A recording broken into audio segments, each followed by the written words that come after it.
세지는 거 보니까 간접적인 영향은 있는 것 같습니다. 참 울산이 살기가 좋은 데죠, 그죠? 예. 여러분들이 이곳에 살면서 그걸 느낀다라는 거는 정말 살기 좋은 거예요. 대개 사람들이 자기가 가지고 있는 거는 별로 귀하지 않은 것으로 여기지고 또 자기가 살고 있는 집은 별로 좋아 보이지를 않고 그렇잖아요. 자기가 만나는 사람은 늘 그런 사람이고 10년에 한 번 만날까 말까 한 사람은 소중한 사람이고 다들 그러기가 쉽잖아요. 내 밥그릇에 들어있는 콩은 작아 보이고 옆에 있는 친구의 밥그릇에 들어있는 콩은 왜 그렇게 커 보이는지.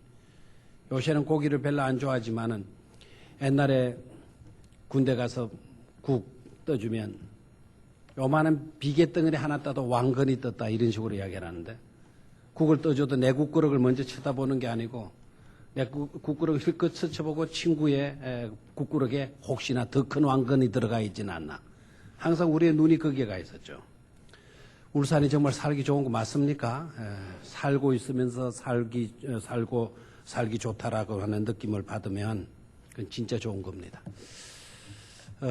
이번에 태풍도 피해 없이 지나갔으면 좋겠죠, 그죠? 울산에는 뭐 5mm 정도 온다 그러네요. 5mm. 내일 아침, 내일 점심, 오는 모양인데 그것도 올지 안 올지 또 모르는 거죠. 자, 저녁 시간에 이 더위를 무릅쓰고 하나님을 예배하러 나온 옆에 있는 분들 축복하시기를 바라요. 잘 오셨습니다. 그대에게 하나님은 종이 충만하시기를 바랍니다.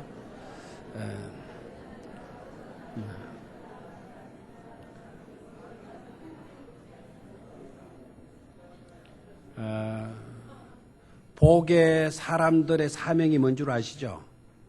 복의 사람들의 사명은 남을 축복하는 거예요.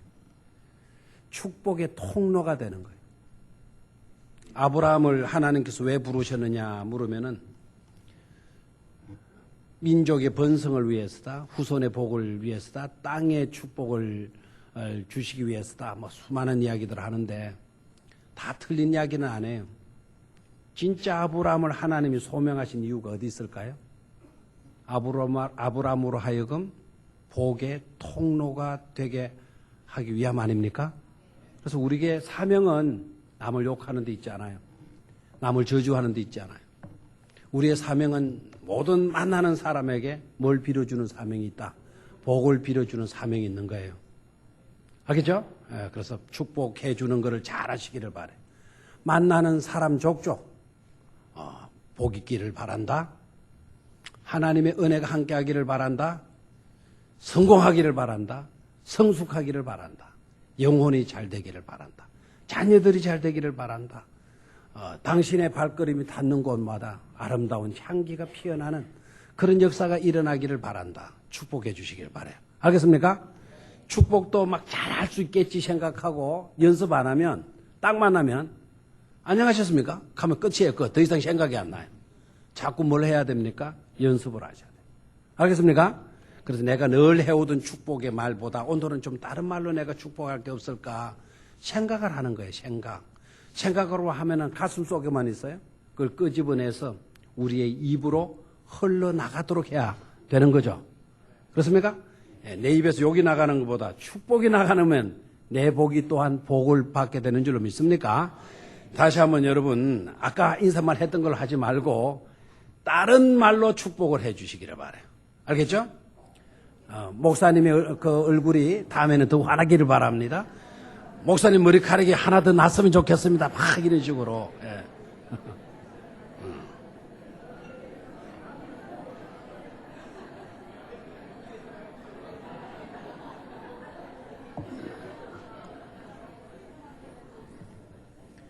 모처럼 하나 모습을 좀 보내. 바꿔가지고 한번 요걸 하기로 해볼까요, 한번? 오늘 머리 스타일이 그게 뭐예요? 목사님 넥타이가 삐뚤어졌네요. 뭐 이런 식으로. 목사님 오늘 코에 코딱지가 붙었네요. 막 이런 식으로 하면 정말 힘들 거예요, 그죠? 제 옷이 좀 구겨져 있어도 제가 신발을 꼬개 신어도 목사님의 멋은 그것입니다. 이렇게 말해주면 기분 좋잖아요. 우리는 아직 피택자 교육할 때도 그랬지만 지난번에 우리 교회 오신 목사님은 얼마나 깔끔한지. 머리끝에서부터 발끝까지 어디 먼지 하나 묻어 있는 사람이야. 제 스타일은 금방 세탁소에서 찾아오고 옷 입었는데 1분도 안 돼서 땅바닥에 주저앉거든요. 편한 대로 그냥 막 걸터앉고 담장에 걸터앉고 그래요. 스타일이 완전히 다르더라. 그분 앞에만 서면 나는 옹골어들어요.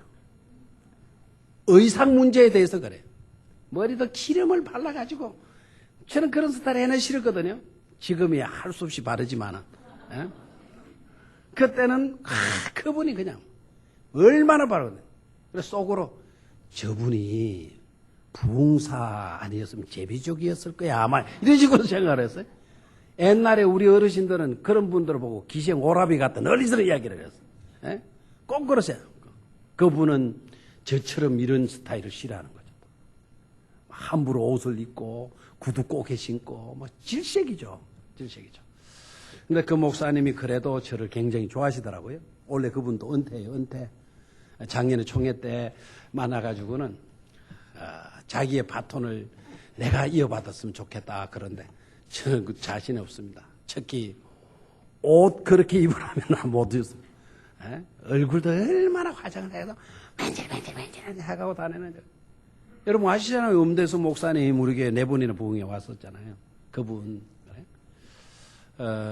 아무튼 어떤 모습이든지 간에 아무리 그 어렵고 힘들고 가난하고 없고 해도 그 사람에게 장점이 있을 수 있어요 없어요? 있어요. 그 장점 이야기하면 장점으로 우리 교회가 풍성하게 되어질 줄로 믿습니다. 아무리 뛰어난 사람이라도 완벽한 사람이 있을까요 없을까요? 흠이 있을까요 없을까요? 흠이 없는 사람이 있을까요 없을까요? 없어요. 그럼 흠 이야기하면 온 교회당은 흠투성이밖에 될 수가 없는 것이죠. 그래서 저와 여러분들은 통로가 되되 은혜의 통로가 되고 축복의 통로가 되고 믿음의 통로가 되고 기도의 통로가 되고 사랑의 통로가 되고 아름다운 인정의 정의 통로가 되어지는 그런 축복받은 성도들이 되시기를 주의 이름으로 축원합니다. 오늘의 말씀의 제목이 뭐죠? 통로를 아는가? 제가 오늘 말씀드리는 이 통로는 출구를 의미하기도 하고 해결책, 방법을 의미하는 통로이기도 해요. 통로를 아는가라는 이 말은 해결책을 아는가, 그 문제에 대한 해답을 아는가, 그 어려운 자리에서 나아갈 수 있는, 벗어날 수 있는 그 출구를 아는가. 우리 교회도 EXIT라고 하는 말을 써놨죠. 출구, 비상사태가 일어났을 때 피할 수 있는 비상통로가 있는가, 비상구가 있는가 하는 것입니다. 우리 믿음의 사람들에게도 위기를 맞을 때가 있어요 없어요? 있죠. 여러 가지 위기를 맞아요. 건강에 적신호가 오기 시작할 때, 그렇죠? 위기를 맞잖아요. 어지럽다, 가슴이 뛴다, 뒷골이 당긴다, 왠지 모르게 잠을 못 자겠다, 마음이 불안하다. 이게 다 신호죠, 신호. 누구이든지 간에 건강에 위기가 올 때가 있단 말이에요. 사업이 늘 순조롭게 돼가나요? 순조롭게 돼갈 때도 있는가 하면 위기를 맞을 때도 없잖아 있어요. 우리나라의 자동차 산업이 지금 순항 중에 순항을 달리고 있다. 자동차 세계 순위가, 산업의 세계 순위가 지난번에 우리가 6위였다가 이번에 4위로 뛰어 올랐더라고요. 자동차 이사의 직접 설명을 들었을 때 한 단계 한 급수 올라가는 건 하늘에서 별을 따오는 것보다 어렵다 그래서. 그러던 자동차가 지금 4위 그룹으로 올랐었더라고요. 일본을 제치고 현대자동차가 4위로 올랐었더라고요. 얼마나 감사한 일이에요. 4위로 올랐었음에도 불구하고 현대자동차가 순탄대로로 이렇게 경영되어져 왔을 것 같아요? 수많은 위기가 있었잖아요. 제가 기억하기로는 80년대 심각한 위기가 있었죠. 몇 해 전에만 해도 또 심각한 위기가 있었죠. 오늘의 순항이라고 해서 자동차가 위기가 없었다? 누구도 말할 수가 없는 거예요. 오늘 또 순항이라고 해서 이때까지 순항이었다고 해서 내일도 순항일 것이다? 누구도 추측할 수도 없어요. 다 위기라는 게 있을 수 있지 않습니까? 믿음으로 살아가는 우리들에게 있어서도 저는 어떨까요? 믿습니다 하고 나가게 하면은 여러분 전혀 어려운 문제에 부딪히지 않고 정말 탄탄대로로 형통한 길로 우리가 이렇게 나아갈 수 있는 겁니까? 신앙생활을 함에 있어서도 위기를 맞을 때가 있어요, 없어요? 있죠. 저와 여러분들이 너무 신앙생활을 잘하면 아무 문제도 없을 것처럼 보이지만 사탄이 더 높은 고단위 수를 써가지고 우리들을 어지럽게 만드는 거예요.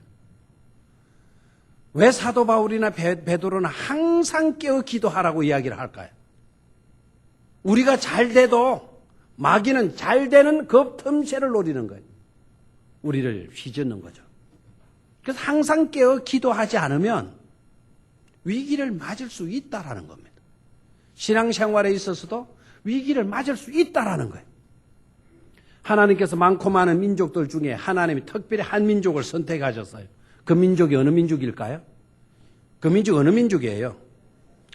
오늘 우리도 선택하셨지만 우리나라 선택하기 이전에 하나님은 일찍이 어느 나라를 선택하셨다고요?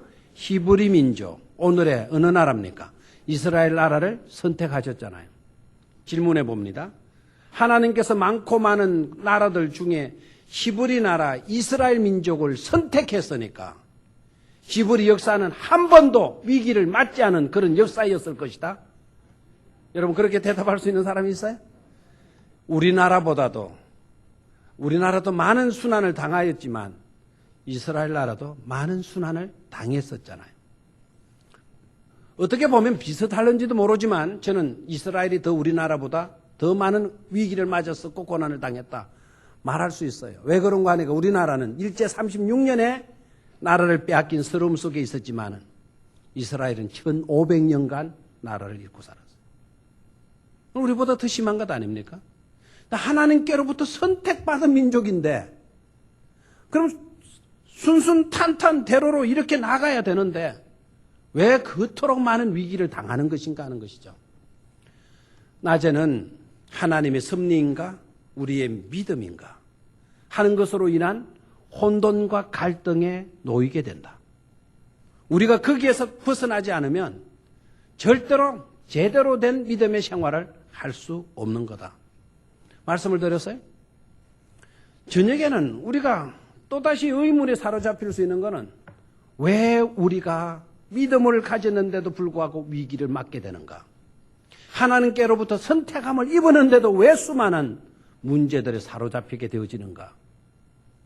그걸 우리가 오늘만 고민해 봐야 돼요. 거기에 대한 의문을 가슴에 품고 있는 사람들도 있을 것입니다. 그런데 분명히 깨달아야 돼요.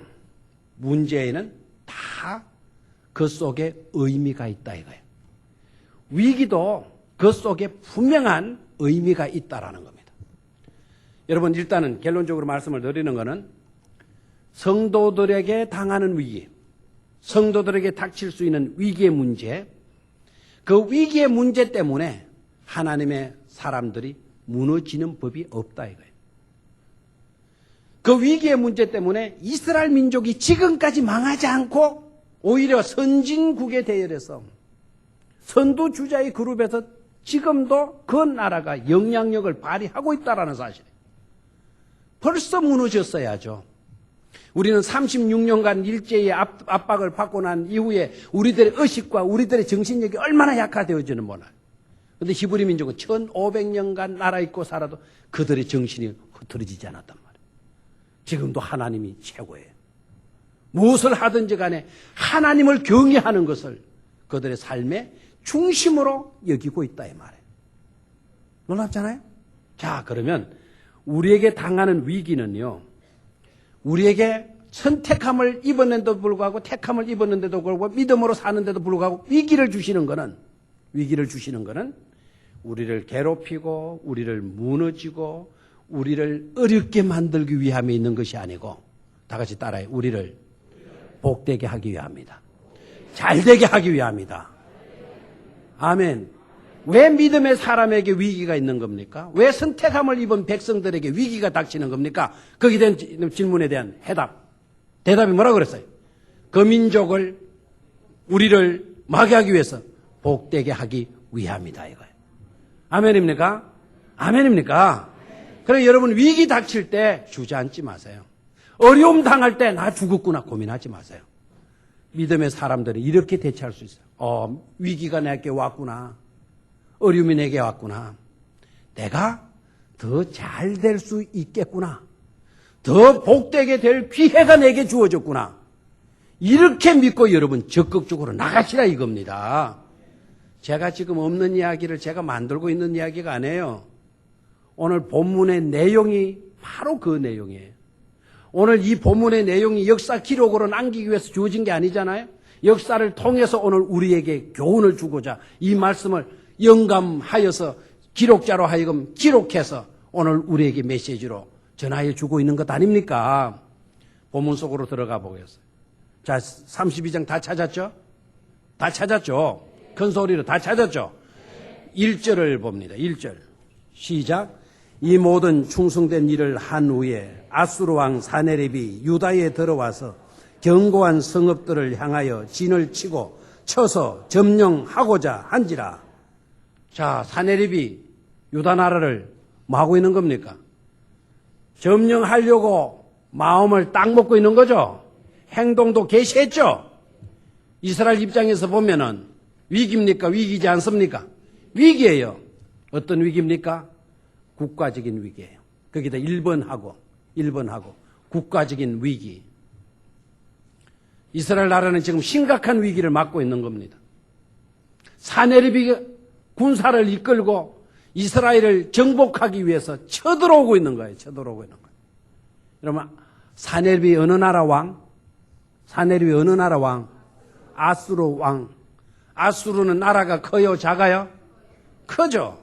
아수르, 메소포타미아, 유브라 대강을 끼고 있는 아주 비옥한 땅이에요. 아주 힘 있는 나라예요. 힘 있는 나라가 군사력을 이끌고 작은 땅덩어리 이스라엘 땅을 정복하기 위해 행동 개시한 거예요. 민족적으로 뭐가 닥쳤어요? 국가적으로 위기를 닥쳤어요. 그것뿐만 아닙니다. 15절로 내려가요. 15절. 찾았습니까? 자, 같이 읽습니다. 시작. 그런즉 이와 같이 너희는 히스기야에게 속지 말라. 꾀임을 받지 말라. 그를 믿지도 말라. 어떤 백성이나 어떤 나라의 신도 능히 자기의 백성을 나의 손과 나의 조상들의 손에서 건져내지 못하였나니 하물며 너희 하나님이 너희를 내 손에서 건져내겠느냐 하였더라. 참 가짜네요 정말. 히스기야가 아수르 군대 사네립이가 쳐들어오게 되니까 히스기야가 겁내지 마라. 우리와 함께 하고 있는 자들이 많다. 하나님이 우리와 함께 하여 주신다. 겁내지 마라. 자기 백성들에게 그렇게 외쳤어요. 그랬더니 사네립이가 국민들을 선동하는 겁니다. 너희들 누구 말 믿냐? 너네들 왕 믿을만 하냐? 왕의 말 믿을만 하냐? 우리는 이와 같은 군사를 거느리고 지금 너희들 정복하기 위해서 왔다. 누가 나를 당할 수 있느냐? 어느 신도 나를 당할 수 있냐? 어느 신도 내가 믿는 신을 당한 신이 어디 있냐? 너희 하나님? 웃기는 소리 하지 마라. 막 백성들에게 이렇게 선동을 하는 거죠. 백성들에게 선동을 해요. 그러니까 벌써 사네립이라고 하는 그 장군 왕은 군사력만 가지고 금방 뜨는 사람이 아니에요. 군사력만 가지고 오만 뜨는 사람이 아니에요. 군사력만 가지고 큰 소리 치는 사람이 아니에요. 이 사람은 고단히 전술을 알고 있는 거예요. 나라를 정복하기 전에 군사력으로 가서 무대뽀로 그냥 무너뜨리기보다는 무력으로 하기보다는 이간질을 시키는 거예요. 왕과 백성과의 이간질을 시키는 거예요. 그러니까 단합하지 못하도록 이간질을 시키는 거예요. 왕의 말을 누구도 기울이지 않도록, 왕의 확신 있는 말을 했다 하더라도 왕의 말에 의심을 하도록 그렇게 만드는 거예요. 분산을 시키는 거예요. 그때 우리나라에도 그랬잖아요. 일본이 그런 술들을 쓸 때, 그때 우리나라 이승만 대통령 국민들을 설득하면서 국민들에게 당부한 말이 뭐였나요? 멍치면 살고 흩어지면 죽습니다. 막 이런 식으로 했잖아요. 뭉치면 뭐하고? 살고, 흩어지면 뭐 한다고? 죽는다고. 뭉치자라고 이야기를 하는데. 근데 일본 군사력들은, 일본의 그 지휘자들은 뭉칠 수 없도록 하는 거예요. 내 말을 들어라, 우리 말을 들어라. 우리 말을 들어라. 우리에게 오게 되면 우리가 이와 같게 해줄 거다. 너네 나라에서 이렇게 해줄 수가 있냐? 너네들이 이렇게 잘 먹여주고 잘 입혀주고 할 수 있냐? 우리 말을 들어. 우리의 지도 아래 들어오면, 우리의 지 아래 들어오면 너네들이 얼마든지 잘 살 수가 있어. 이렇게 나오는 거예요. 국민들을 이간시키는, 분산시키는 거예요. 여러분, 이게 사내립의 전술이고요, 일본의 전술이고 강대국의 전술만 아니에요. 이것은 더 나아가서 마귀의 전략이잖아요. 누구의 전략? 마귀의 전략이에요. 마귀의 전략. 마귀가 무턱대고 와서 우리를 그냥 무너뜨리는 게 아니에요. 이간질을 붙이는 거예요. 이간질. 먼저는 지휘자들, 먼저는 목자를 치는 거예요. 목자를 치면 그 양떼들은 어떻게 돼요? 흩어지게 되는 거예요. 흩어지는 양떼들 사로잡기는 아무것도 아니잖아요. 그래서 와해시키는 거예요. 단계를 와해시키는 거예요. 이스라엘 민족에게 지금 사내립에 와서 그 준서를 쓰고 있는 거예요. 백성들을 막 그냥 흩어지게 만드는 거예요. 히스기야의 입장에서 보게 되면은 지도력의 위기가 온 거예요. 무슨 위기? 지도력이. 그래서 15절 옆에다가 2번 해서 지도력의 위기 써놓으십시오. 지도력의 위기. 무슨 위기가 왔어요? 지도력의 위기. 첫 번째는 무슨 위기? 국가적인 위기. 두 번째는 무슨 위기? 지도력의 위기가 온 거예요. 지도적 위기. 세 번째 봐요. 세 번째. 19절로 내려갑니다. 19절. 찾았습니까? 시작. 그들이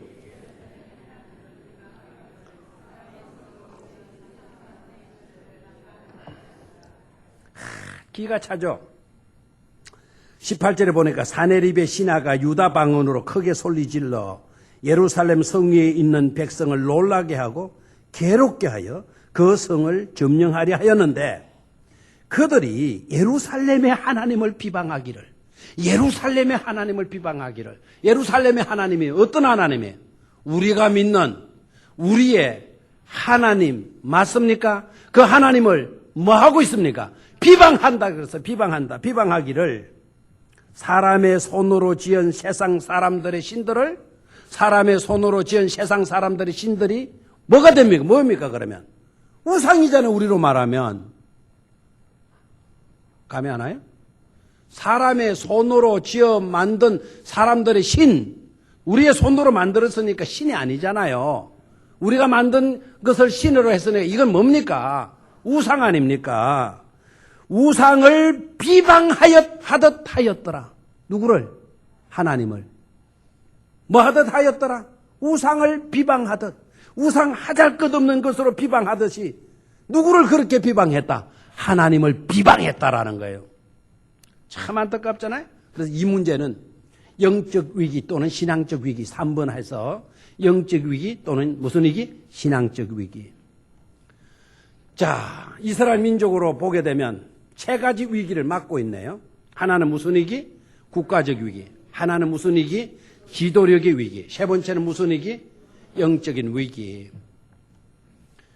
마귀의 술수와 왜 어떻게 그렇게 닮았는지 몰라요. 마귀의 술수와. 그렇죠? 마귀가 와도 항상 이런 식으로 우리를 무너뜨리려고자 하는 것이죠.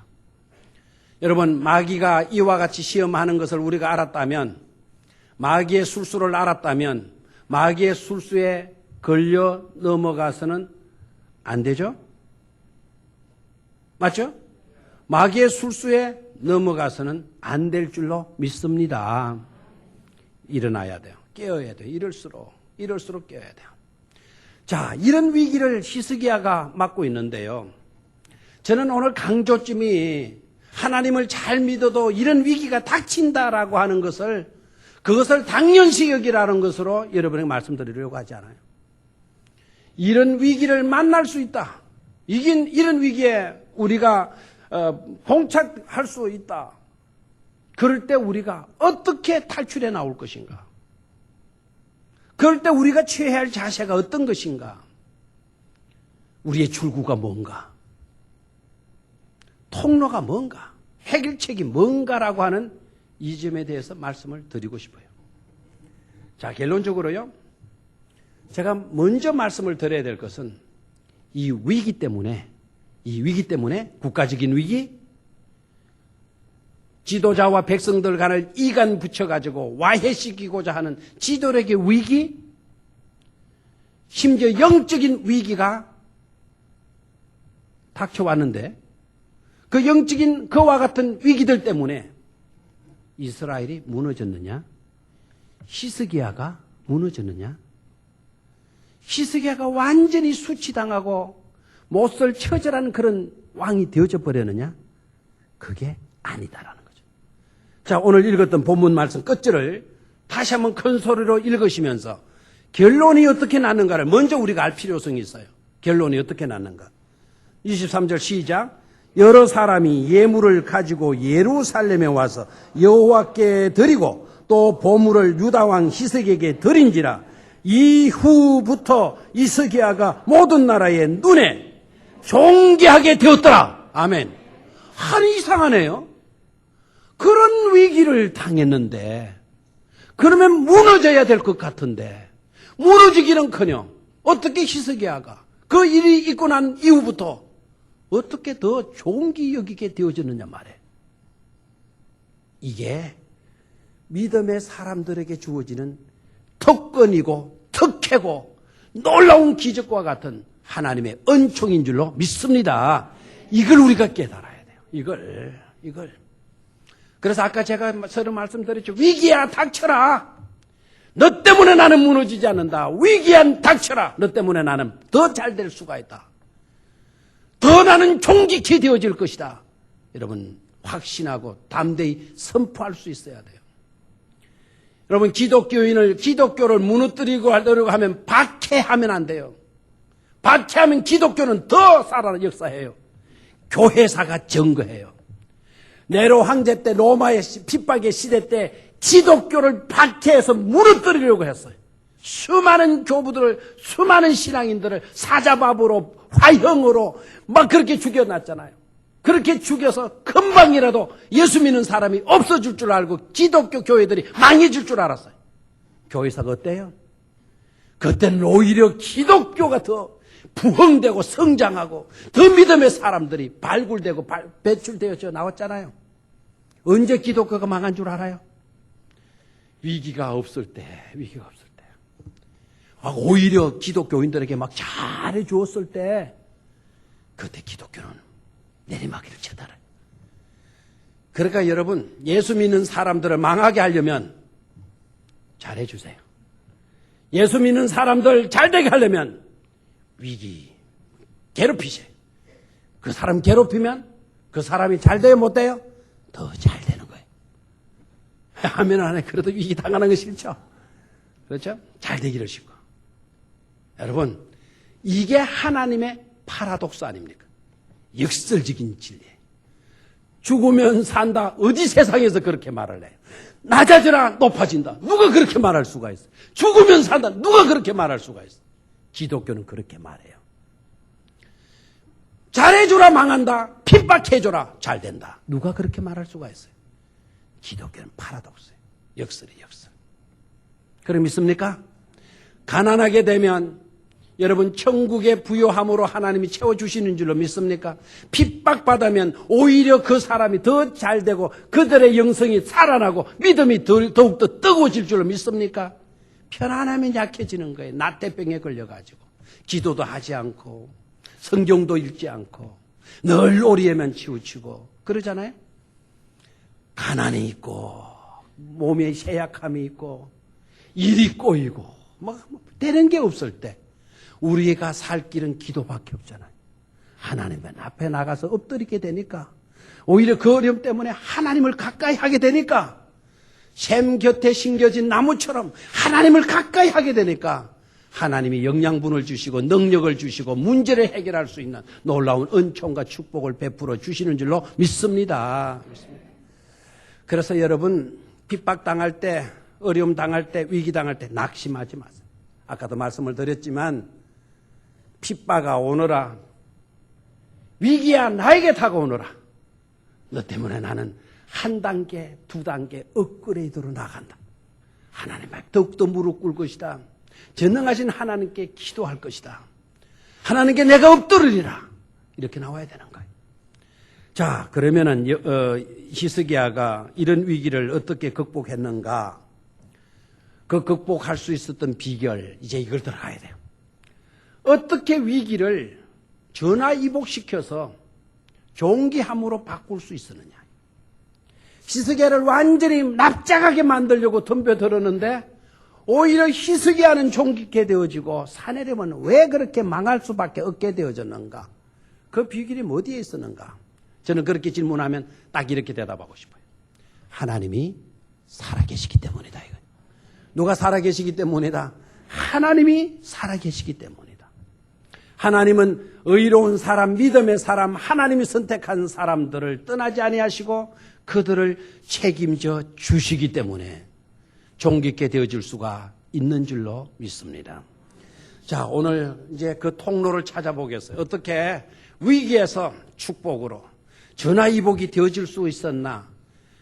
이그직트가 어디에 있었느냐? 어떻게 엑소더스 할 수 있었느냐? 진정한 해결책이 무슨 방법으로 주어지게 되어졌는가? 딱 한 절의 해답이 다 들어있어요. 딱 한 절에. 20절입니다. 20절. 오늘 색연필 가지고 오셨거들랑 20절에다가 빨간 표시를 하든지 노란 표시를 하든지 20절이 우리에게 중요한 해답을 주고 있어요. 세 가지 통로를 우리에게 말해주고 있어요. 그 통로는 한 가지 맥락으로 통하고 있어요. 자, 20절 시작. 이러므로 히스기야 왕이 아모스의 아들 선지자 이사야와 더불어 하늘을 향하여 부르짖어 기도하였더니 조카 한 절, 세 가지 해답을 찾아야 돼요. 첫 번째는 더불어 기도했다. 뭐 했다? 더불어 기도했다. 두 번째는 하늘을 향하여 기도했다. 하늘을 향하여 기도했다. 세 번째는 부르짖어 기도했다. 부르짖어 기도했다. 한 절 속에 해답이 몇 개 들어있어요? 3개 들어있어요. 맥락은 하나. 뭡니까? 기도입니다. 기도. 자, 첫 번째 통로가 뭐였습니까? 더불어 기도. 왕이 뭐 했다고 나와 있나요? 기도한 것으로 나와 있죠. 왕 홀로 기도했습니까? 아니죠. 누구와 기도했나요? 아모스의 아들 선지자 누구와? 이사야와. 저를 봐요. 왕은 정치하는 책임자예요. 선지자는 하나님의 사명을 감당해서 하나님의 뜻을 백성에게 알려주는 역할을 해야 될 사람이에요. 왕이 그리고 선지자가 더불어서 기도했다. 더불어서 기도했다. 놀라운 비결이에요, 이게. 아멘입니까? 홀로의 기도보다 더불어의 기도가 중요한 줄로 믿습니까? 한 사람의 기도보다 두세 사람이 모여서 기도하는 게 더 중요한 줄로 믿습니까? 합심하여 기도하는 기도가 더 능력 있는 기도가 되어지는 줄로 믿습니까? 위기를 닥쳤을 때 하나님의 사람과 더불어 기도하십시오. 우리가 연합해서 기도하십시오. 합심해서 기도하십시오. 그게 바로 통로입니다. 통로. 위기를 닥치지 않으면 우리가 이렇게 기도하지 않아요. 적당하게 하고 혼자 하고 쉽게 하고 간편하게 하고 그러잖아요. 근데 히스기야는 위기를 딱 간파를 해. 국가적인 위기다. 이거는 지도력에 대한 도전이고 위기다. 이거는 또한 뭐라고요? 영적인 하나님을 우습게 여기는 하나님을 모독하는 영적인 위기다. 이건 신앙적인 위기다. 이럴 때일수록 우리는 더불어 기도해야 된다. 나 홀로 기도하는 것보다 선지자 혼자 기도하는 것보다 우리가 더불어 기도해야 된다. 더불어의 기도. 두 번째는 뭐였습니까? 하늘을 향한 기도예요. 우리의 기도의 대상은 누구입니까? 우리는 누구께 기도해야 돼요? 하나님께 기도해야 돼요. 사람에게 구해도 소용없어요. 세상 권세자들, 그 사람 도움을 얻었다 하더라도 나중에 그 사람들이 우리를 또 더 어렵게 만들 수가 있어요. 우리를 영원토록 책임져 주실 분은 하나님 밖에 없는 겁니다. 하나님 우리를 부르셨고 하나님이 우리를 선택하셨어요. 하나님이 우리를 지으셨어요. 그 하나님을 향하여 무릎 꿇고 우리가 기도하게 되어질 때 하나님은 절대로 부르짖는 자의 기도를, 하나님을 찾고 하나님께 부르짖어 기도하는 자들의 기도를 외면하시지 않을 줄로 믿습니다. 세 번째로는 뭐였어요? 세 번째는 부르짖어 기도했다. 부르짖어 기도했다. 소리를 고락고락 낸 기도일 수도 있고요. 그래서 우리는 부르짖어 기도했다면 고래고래 그냥 고함만 치면 되는 걸로 생각하지만 또 감정에 흐느끼고 그냥 훌쩍거리고 그냥 울기만 하고 감정에 막 그냥 의존한 그와 같은 기도를 드리면 잘 드리는 기도인 것처럼 그렇게 여기는 경우가 많은데 여기에 부르짖어 기도는 그런 기도가 아니에요. 이 부르짖어 기도했다라고 하는 이 말은 심혈을 기울인 기도. 온갖 그냥 피를 온몸에 액체를 그 피부로 그 뿜어내는 간절한 기도를 의미하는 거죠. 그러니까 다른 것을 생각지 못하는 거예요. 오로지 하나님 이 위기에서 건져주십시오. 그 하나 소원만을 가지고 부르짖어 기도하는 거예요. 부르짖어 기도하는 거예요. 그 기도를 하나님 뭐 해주신다? 들어주시는 거예요. 그래서 통로는 뭐다? 통로는 뭡니까? 기도예요. 누구를 향한 기도? 하나님을 향한 기도. 그래서 기도는 하나님의 은혜를, 하나님의 능력을, 하나님의 축복을 우리에게 가져오게 만드는 통로와 같은 것이 바로 기도 아닙니까? 배관과 같은 파이프와 같은 것이 바로 기도 아닙니까? 기도. 히스기야가 위기 앞에 염려하고 고민하고 어쩔까 절망하지 않고 이곳저곳 분주히 이 골목 저 골목 사람 찾아다니면서 이 집 저 집 대문에 벨 누르고 한 것이 아니라 선지자를 찾았고 선지자와 더불어 하나님께 무릎 꿇고 하나님을 향하여 부르짖어 기도했다는 것이죠. 이것이 바로 해결책이 아닙니까? 자, 그러면은 어떻게 해결책이 주어졌는가? 21절을 봅니다. 21절. 여호와께서 한 천사를 보내어 아수르 왕의 진영에서 모든 큰 용소와 대장과 지휘관들을 한지라 멸한지라. 하나님의 방법은 뭐예요? 하나님의 방법은 군사력입니까? 천사입니까? 군사력입니까? 천사입니까? 천사도 엄청난 많은 수의 천사 그룹입니까? 한 천사입니까? 하나님의 방법은 간단하죠. 그 막강한 군사력을 대적해서 싸울 사람으로 하나님이 선택한 것 천사 하나예요. 천사 하나. 하나님이 하시고자 이렇게 쉬운 거예요. 하나도 어려운 거 없어요. 우리는 어떻게 하나 저 많은 군대를. 하나님은 천사 하나면 끝난다. 간단하잖아요. 간단하지 않아요? 제가 참 이번에 한경진 목사님 우리 교단에 그 하나님 부르심을 입었고 이번에는 하용조 목사님, 한자에서 니은자가 사라진 하용조 목사님이 하나님 부르심을 입었죠. 65세로 하나님의 부르심을 입었어요. 정말 그분 훌륭해요. 일찍이 소명받고 65세로 가셨지만 암 수술을 7번 했고 암 수술을 그 쓰러지기 전에도 주일날 나대배 설교 다 했고 일주일에 3번 투숙을 하고 그것도 일본에 가서 투숙을 해요. 일본에 가서 투숙하고 와서 설교하고 또 일본에 가서 일주일에 3번 투숙받고 와서 설교하고 그러면 웬만큼 하면 쉬고 웬만큼 하면 내려놓을 수 있잖아요. 근데 쉬어요 안 쉬어요? 그분은 늘 그런 이야기를 나는 선교에 목숨을 걸었다. 두 번째 나는 문화에 목숨을 걸었다. 목숨 걸고 뛴 거예요. 말대로 목숨 걸고 그렇게 목회하시고 목숨 걸고 그렇게 일하시다가 하나님의 부르심을 입었어요.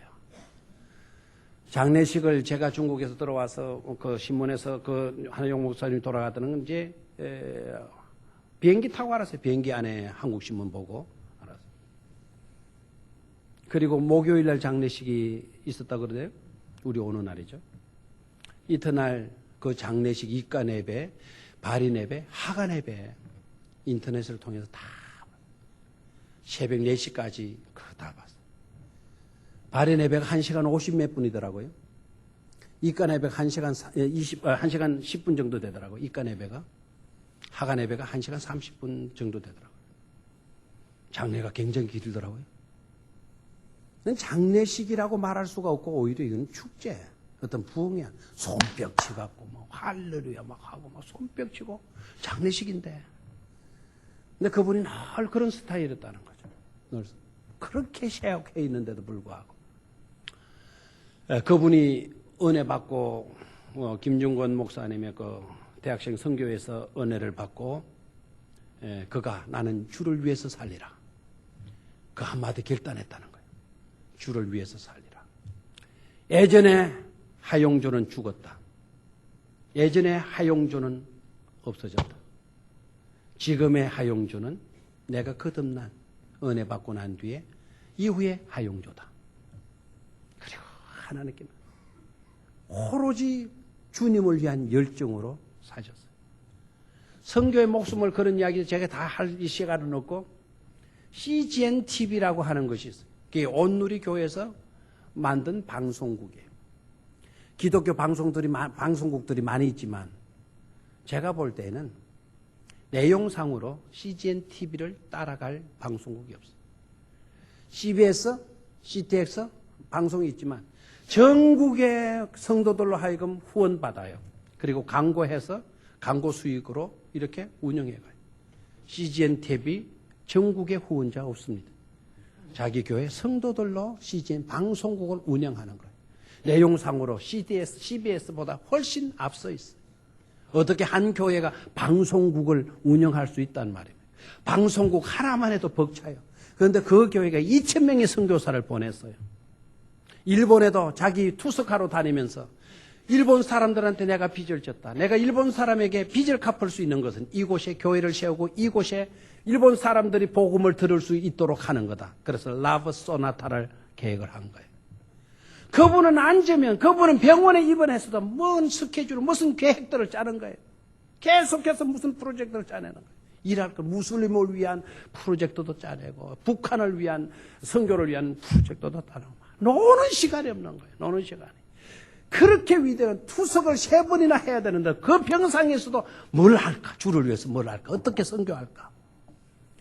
그러다가 CGN TV를 하게 된 거는 선교사들 파송해놓고 선교사들 가보니까 이분들이 막 복음 전하기는 하는데 그것도 한 달, 2달, 1년 지나면 든 게 없으니까 줄 게 없는 거예요.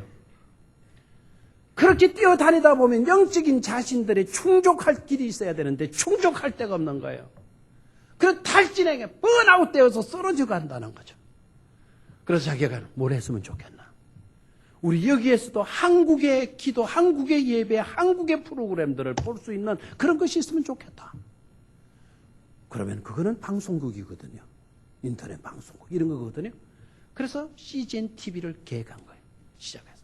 주변의 사람들이 다 말긴 거예요. 네가 몸도 좋지 않은데 그것이 들어가면 얼마나 돈이 많이 드는데 그러느냐.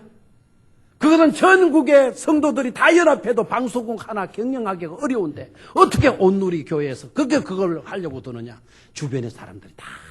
그의 4인방 친구들이 있어요. 이동훈 목사님, 홍정길 목사님, 그리고 옥하는 목사님이 그분들은 4인방 아닙니까? 4인방. 정말 좋으신 훌륭하신 분들이에요. 그분들도 뭐 또 완전하지는 않죠. 그러니까 그 친구들이 와서 하지 마라. 있을 수 없는 일이다. 그러다가 네 망신당한다. 굳어나봐라. 네가 어떻게 되느냐. 하지 마라. 그런데도 이분 해나가는 거예요. 왜 해야 되느냐고 막 그냥 주변에서 이야기하고 뭐 그 교회 뭐 중직자들도 그 생각 깊이 합시다. 이러다가 우리 큰일 날 수 있습니다. 막 이렇게 나오는 거예요. 근데 하용조 목사님은 대답 딱 한 가지. 왜 그 일을 하려고 합니까? 선교사들이 좋아해. 선교사들이 좋아해. 그 한마디였던 거죠. 한번 따라해 볼래? 선교사들이 좋아해. 다른 이유가 없는 거예요. 예산을 얼마나 집어넣어야 되는데 그거 계산 안 하는 겁니다. 선교사들이 좋아해. 선교에 목숨을 걸지 않고 그런 소리를 할 수 있겠어요? CGN TV를 통해서 세계를 엮어놨어요. 세계를. 글로벌 선교가 이루어진 거죠. CGN TV를 통해서. 선교사들뿐만 아니라 해외에 있는 사람들. 그래서 CGN TV에서는 터키어, 러시아어, 일본어, 프랑스어, 영어, 독일어 방송이 다 나갑니다. 그 내용도 얼마나 깊이 있는 내용들이 그렇게 통역을 해서 다 나가요. 세계 사람들이 다 그 방송국을 보고 있는 겁니다. CGN TV. 선교사들이 좋아해. 우리가 그런 믿음이 있습니까? 우리가 그런 비전을 우리의 가슴에 품을 수 있겠어요? 왜 우리는 통로의 역할을 못하는 걸까요? 하나님, 똑같은 하나님을 믿으면서도 왜 그분은 그와 같은 일을 해나가고 왜 우리는 조그만 일에 있어 통로의 역할을 못 감당할까요? 왜 우리는 위기 앞에 주저앉고 오히려 마귀보다도 마귀로 하여금 승리의 개가를 부르게 하고 왜 우리는 패잔병이 되어서 웅크리고 있어야만 되나요? 위기가 오히려 우리를 더 성장시키고 업그레이드 시킬 수 있는 요소인데도 왜 우리는 축복의 기회를 마다해버리고 오히려 웅크리 들고 있느냐 이 말입니다. 다 같이 따라하십시오. 우리 모두는 통로가 되어야 해요. 통로가 되어야 해요. 축복의 통로, 은혜의 통로, 말씀의 통로, 사랑의 통로, 비전의 통로 될 수 있게 되기를 축원합니다. 저는 하용준 목사님 장례식 보면서 결단했어요. 나도 저런 죽음을 맞이해야 된다. 죽을 때까지. 꿈을 불태우고 열정을 불태우고 나에게도 터닝 포인트가 있어야져야 되겠다. 이전에 나는 죽어야 된다. 이전에 나는 온데간데 없어야 되고 지금부터 나의 이름에 부끄럽지 않을 새로운 내 인생사를 써갈 수 있어야 되겠다. 지금부터다. 지금부터 불태우고 지금부터 복음의 열정에 사로잡히고 지금부터 꿈을 위해서 살고 지금부터 그것을 이라면 목숨을 걸어도 좋을 수 있는 그런 삶을 살다 가야지 결단했습니다.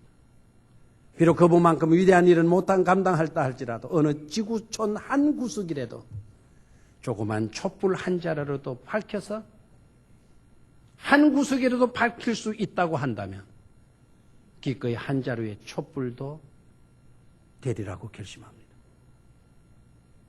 축복의 통로가 될 수 있다는 말입니다. 우리 모두가 그런 자로 나아갈 수 있게 되기를 축원합니다. 혹시 이동훈 목사님이 쓴 하용조 목사 가시는 길에 붙여라고 하는 원고를 읽어보신 분들이 있으시면 그 내용이 참 좋아요. 내용이 좋은 게 아니라 삶 자체가 너무 아름다웠던 것 같아요. 이걸 원하시면 이걸 하나 복사해가지고 여러분이 가지셔도 좋아요. 시간이 갔지만 제가 한번 읽어드릴게요. 아름다운 하나님의 사람. 하용주 목사님을 두고 이동훈 지구촌교회 원로 목사님 이분 65세인데 올해 은퇴하셨거든요. 65세인데 은퇴하시고 하용주 목사님도 올해 은퇴하실 나이에요. 홍정길 목사님만 살아서 65세인데 그분도 올해 12월에 은퇴. 그리고 이동훈 목사님이 하용조 목사님 발인 예배 때 설교할 때 나처럼 일찍 좀 은퇴했으면 사슬었을 건데 왜 그렇게 일을 많이 하다가 죽었느냐고. 옥하는 목사님도 일 많이 하다가 죽으시고 하용조 목사님 죽으시고 그런 유머를 하더라고요. 그런데 그게 유머로 안 받아들이면 그것도 욕이 될 수 있잖아요. 그분들의 유머 수준은 수준급이에요. 안 웃을 수 없고 저게 유머인지 한참 생각해야 그 유머인 줄을 알게 되는 아주 고차원적인 유머들을 하시는 분이죠. 자, 한번 제가 쭉 읽어 내려가 볼게요. 그는 꿈꾸는 자 요셉 같은 비전으로 꿈을 먹고 살았고 꿈을 심고 살았습니다. 그와 함께하는 사람들은 그의 꿈에 감련되었습니다. 그가 섬기는 교회는 창조적인 꿈의 발전소였습니다. 우리는 그런 공동체를 온 난리로 불렀습니다. 이분이 아주 코믹한 표현이에요. 그런 공동체. 하용조 목사님이 섬기는 그 교회를 가리키는데 그 교회 이름이 온누리교회 아닙니까? 하도 이분이 막 꿈을 많이 이야기하고 열정적으로 일하다 보니까 코믹하게 이동호 목사님은 우리는 그런 공동체, 하용조 목사님이 섬기던 그 교회 공동체를 온누리로 불렀습니다. 아니고 온난리로 불렀습니다. 그는 선교의 사람, 선교가 그의 삶의 이유였습니다. 그의 사도행전은 28장에 머물지 않았습니다. 그는 사도행전 29장을 쓰기 위해 온 세상을 품었습니다. 그에게 세상은 너무 작고 좁은 지구본 같은 누리였습니다. 그래서 그는 CGN TV로 세상을 온 누리로 엮었습니다. 그는 문화의 사람, 문화의 변혁자이기를 소원했습니다. 그는 예배가 문화의 거룩한 마당인 것을 보고 싶었습니다. 거기서 예수님과 춤추는 인생들을 보고 싶어 했습니다. 문서로, 잡지로, 춤과 음악으로, 방송으로 우리에게 다가와 한류보다 앞서 복음의 한류를 만들어 우리를 춤추게 했습니다. 그의 별명은 종합병동이었습니다. 그러나 그는 자기보다 더 아프고 더 큰 고통 속에 있는 이들을 더 걱정하고 더 섬기려다가 자신을 돌볼 여유가 없었습니다. 그래서 그는 상처 입은 치유자의 삶을 살았습니다. 그래서 그는 예수님을 닮은 미소를 언제나 머금고 살았습니다. 그러나 그의 인생에는 브레이크가 없었습니다. 그는 악셀레이터만 줄기차게 밟고 달리고 또 달렸습니다. 그래서 그의 주인이 그의 걸음을 마침내 멈추게 하셨습니다. 나는 그가 마지막 심장의 고통을 멈추는 순간 이렇게 말했습니다. 주님께서 멈추게 하신 거야. 주님께서 멈추게 하신 거야. 친구야, 이제는 정말 이를 잊고 오래오래 쉬게나. 온 누리가 걱정이고 한국교회가 걱정이고 온 세상이 걱정이어도 이제는 제발 친구의 주인이신 주 예수님께 아뢰고 맡기고 그대는 주인의 위로와 사랑과 은혜만을 누렸으면 좋겠다오. 그대는 남들이 100년, 200년에 할 일을 다 이루었으니까 아름다운 사람 당신은 그렇게 쉴 자격이 있는 사람입니다. 당신은 정녕 아름다운 사람, 하나님의 사람, 예수님의 친구, 내 친구, 한국교회의 친구입니다. 라는 거래요. 왠지 모르게 성쾌하면서 왠지 모르게 우리의 가슴에 뿌듯한 어떤 감동을 주고 있잖아요. 우리도 이런 아름다운 복된 죽음을 맞이할 수 있게 되기를 축원합니다. 언젠가는 우리도 떠나야 돼요. 언젠가도. 저도 여러분들의 우리 교인들의 수많은 교인들의 집례를 했어요. 장례 집례를. 근데 그 언젠가는 그 어느 목사님이 와서 내 장례를 집례할도 왈날도 올 거란 말이에요. 홍적일 목사님이 하간 예배 때 이런 설교를 하시더라고. 내 발인 예배 때의 설교자를 뺏겼다고. 내 발인 예배 때 설교자가 이동훈이었는데 이동훈이가 이번에 하용조 목사님의 발인 예배 설교를 했기 때문에 내가 누구를 할까 고민하게 되었다고. 그분들은 다 자기 죽음에 발인 예배 그 장례 집례자들을 다 정해놓고 있는 것 같아. 그래서 내일 저는 우리 친구들 다 전화해갖고 너 내 죽으면 네 내 장례 발인 예배 설교해줘. 다 부탁할 거예요. 그분들이 먼저 가면 할 수 없지만 내가 해주고. 다 가야 될 사람 맞죠? 그죠? 맞죠? 예. 그러나 두려워하지 말고요. 이런 죽음은 얼마나 멋있어요. 막 박수 치고 막 그러더라고요. 박수 할렐루야 하고 막 장례식에 하간 예배 때도 막 그러고. 너무 부러워. 옛날에 우리들은 사라지고 지금부터 여러분 새로운 역사를 써내려갈 수 있게 되기를 축원합니다. 우리 교회도 28장 사도행전 28장이 아니라 사도행전 29장이 될 수 있도록 그런 삶을 살 수 있기를 주의 이름으로 축원합니다. 하나님 아버지, 우리로 하여금 아름다운 통로가